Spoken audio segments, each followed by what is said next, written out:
ஏம்மா என்னம்மா இது வீடெல்லாம் உரம் கெளிச்சா மாவாகுது.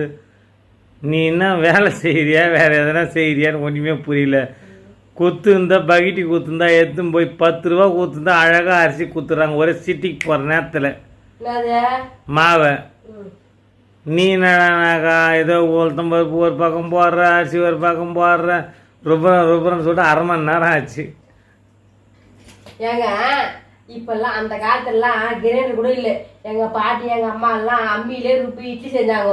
அவங்களாம் எவ்வளோ ஆரோக்கியமா இருந்தாங்க தெரியுமா? இப்போ எல்லாத்துக்கும் மிஷின் போயிட்டா உடம்பு வாய்ப்பு ரொம்ப கம்மியா இருக்குது. அதனால தான் நான் கிரைண்டர் வாங்கணும் அடம் பண்ணி உங்களுக்கு கிரைண்டர் வாங்குறது காரணம் நம்ம வீட்டுக்கு தேவையான இட்லிலாம் நம்மளே ருப்பிக்கலாம் சொல்லிட்டு தான். இப்போ யாரும் அம்மி யூஸ் பண்றது கிரைண்டர் யூஸ் பண்றது சொல்லு. அதுக்கு வருஷம் இப்படியா நானே துவச்சிக்க போறேன். இது கூட என்ன வேலை இருக்குது? நான் ஆபீஸுக்கா போறேன், சாப்பிட்டு வீட்டு தானே இருக்கிறேன். இது கூட உங்களுக்கு கரெக்டான நல்ல பொருள் செஞ்சு போறதுதான் நல்ல மனைவியோட வேலை. குழந்தைங்களுக்கு நல்லதா சாப்பாடு நல்ல பொருள் செஞ்சு போடணும், நல்ல பொரியல செஞ்சு போடணும். அதான் என்னோட வேலை. என்னோட வேலை நான் கரெக்டாக செய்யறேன். இது பரவாயில்ல. நான் வந்து தண்ணி ஊற்றி கழுவுனா மாட்டுக்கு போகுது இட்லி தண்ணி மாவு தண்ணியா இது எதுவுமே துவச்சிட்டா சரியா போகுது. கிரைண்டர் இதெல்லாம் ஒரு கஷ்டமா? இதோட எவ்வளோ பெரிய கஷ்டம் தெரியுமா? பாப்பா அடுவா எல்லாமே அனுப்பி வைக்கிறாங்க. இடுப்பொலி எவ்வளோ கஷ்டம் தெரியுமா? அது கூட இது கஷ்டம். குழந்தை சொல்ல எவ்வளோ இடுப்பொலி தெரியுமா? என்னங்க நாத்திக்கா பேசுங்க. நீ பண்றதுக்கு எனக்கு தலைவலி வருது. என் தலைவலி எவ்வளவு கஷ்டம் தெரியுமா? உங்களுக்கு எங்களுக்குலாம் வந்து டைம் பாஸ் ஆகுறதுக்கு தான் எங்களுக்கு வேலை.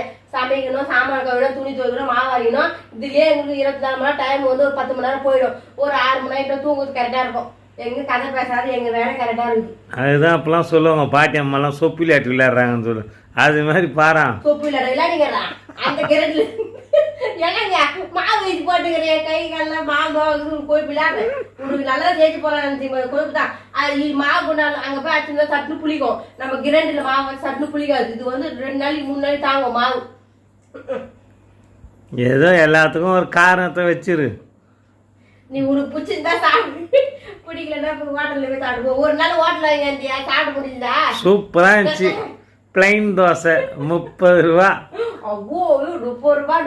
எவ்வளவு டேஸ்டா இருந்துச்சு தெரியுமா? ரேஷன் அரிசி ஒரு பாடி அரிசி போட்டு ருப்பி வச்சா இது வரும் நம்ம 4 நாளைக்கு 5-3 நாளைக்கு. ஒரு தோசை 30 ரூபானா 10 தோசை 300 ரூபாய் ஆச்சு. 20 தோசை எவ்வளவு ஆச்சு? 400 ரூபாய். கணக்குல 91 மார்க்கு. நான் நீ கட்ட சமையல் பாக்குறது தப்பா சொன்னேன். ஆமா சரி வச்சிடறேன். ஏனைக்கு அடிச்சாருக்கும் அப்படியா பட்டங்களும் அடிச்சாருக்கும். நான் தான் கிங்குன்னு யாரும் சொல்ல முடியாது. உங்கேல பேசி முன்னுக்கு வர முடியாது. நீ வச்சிரு போன வச்சிருமா போன பாருங்க ஃப்ரெண்ட்ஸ்.